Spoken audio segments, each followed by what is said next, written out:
Good morning, good morning. Marami nagtatanong sa akin anong problema sa horse, sa dog, sa dragon. Yan.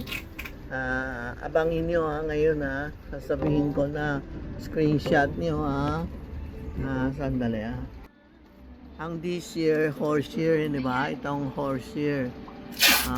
Ang horse, siya ang parang presidente, siya ang hindi maganda. 5 yellow, ibig sabihin 5 yellow, maraming problema, inggit, galit, problema mo, magiging problema mo, huwag magdalaw sa hospital, funeral, huwag mag-guarantor, huwag pahiram ng pera ang horse. Mas maganda mag-abroad sila o kaya may sa bahay niyo may kasalan, yan maganda sa mga kasalan. Yan po ang horse na this year nasa south siya. Ito ang mga kailangan niya. May keychain din kami sa mga horse po. So this year ang horse ang hindi maganda. Yan, pupunta tayo sa kaaway ni horse. Ang kaaway ni horse is rat, no? Ang rat ang hindi maganda ngayon kasi kaaway niya si horse, no? Rat actually is heavenly star. Maganda siya sa pera, pero ingat din lahat. Halimbawa, huwag din pumunta hospital, funeral, huwag din dalaw sa patay, dalaw sa sakit, huwag din guarantor, pahiram ng pera, no? Ang pumunta Atenyo, horse and rat sa mga kasal o mga birthday, yan ang maganda, puntahan nyo. These two, horse and rat, kailangan magsuot ng red underwear, no? Para pang tabu ng mga bad energy, hindi maganda. Yun po, pag nag-abroad kayo, iwan nyo diba, nasa abroad ka, nasa hotel, uwi na kayo. Iwan nyo yung lumang underwear mo, lumang panty sa hotel. Tapos umuwi kayo para yung mga malas nyo naiwan sa hotel. Yan ang horse and rat. Rat kailangan money tree, Taisei card, no? Tree killing. Lahat andito. Yan, i-screenshot nyo. Kung bibili kayo, sabihin nyo lang kay Inday o kay Rena. Okay po? Itong dalawa ang hindi maganda. Ngayon naman pupunta tayo sa pig and dog, ang illness star. Ibig sabihin, ano ibig sabihin ng illness star? Ibig sabihin sakitin, huwag dalaw sa hospital, sa funeral, huwag dalaw po. Baka makasakit din kayo, ha? Ang illness star kailangan mga holo, mga piyaw, taisui, ano ba yun? Taisui prak and money tree. Pig and dog, ingat sa sakit. Tandaan nyo, pig and dog, ingat sa sakit. Ngayon, pupunta tayo sa monkey and sheep.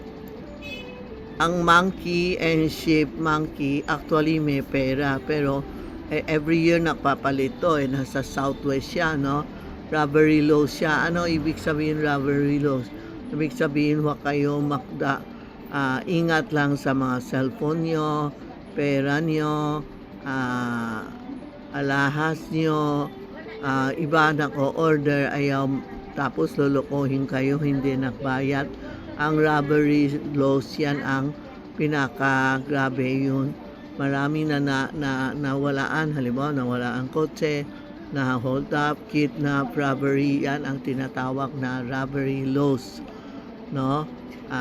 Tingnan mo itong pig and dog, hindi maganda sa illness star, sa sakit po.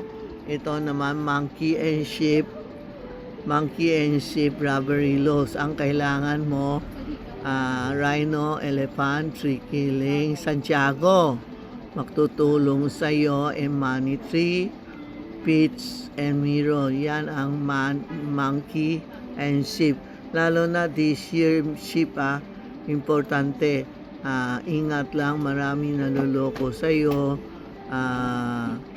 Hiram pera, ayaw makbayad, kailangan makipon kayo kasi ship, malambot ang puso.